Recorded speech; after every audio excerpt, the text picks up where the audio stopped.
રથયાત્રામાં ઉકળાટ વચ્ચે ભીડ નિયંત્રણ માટે પાણી છાંટવાની અને આરોગ્ય સેવાની વિશેષ વ્યવસ્થા કરાઈ। પુરી રથયાત્રામાં ઉકળાટ વચ્ચે ભક્તો માટે પાણી છાંટવાની વિશેષ વ્યવસ્થા, સુરક્ષા અને આરામ માટે તંત્રની વિશેષ તૈયારી। ઓડિશાના પુરીમાં જગન્નાથ રથયાત્રા 2025 પર્વે લાખો ભક્તો ઉમટી પડ્યા છે। આ વર્ષે ભારે ભેજ અને ઉકળાટ વચ્ચે ભક્તોની સુવિધા માટે વિશેષ વ્યવસ્થા કરવામાં આવી છે।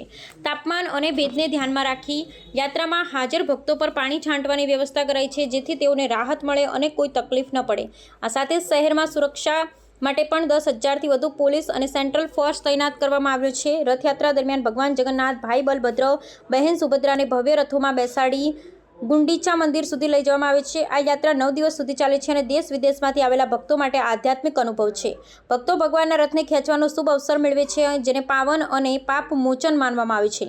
આ વર્ષે ખાસ કરી ભીડને નિયંત્રિત કરવા અને ભક્તોની આરોગ્ય સુરક્ષા માટે પાણી છાંટવાની સાથે સાથે આરોગ્ય ટીમો પણ તૈનાત છે।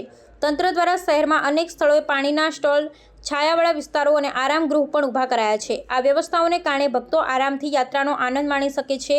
પુરીની રથયાત્રા માત્ર ધાર્મિક નહીં પણ સામાજિક અને સાંસ્કૃતિક મહોત્સવ પણ છે। ભક્તિ, સમરસતા અને સમાનતાનું પ્રતીક બનેલી આ યાત્રા દરેક વર્ષે લાખો લોકોના જીવનમાં આનંદ અને આશીર્વાદ લાવે છે। ભક્તો માટે પાણી છાંટવાની વ્યવસ્થા તંત્રની સતર્કતા અને સેવાભાવનું દ્રષ્ટાંત છે।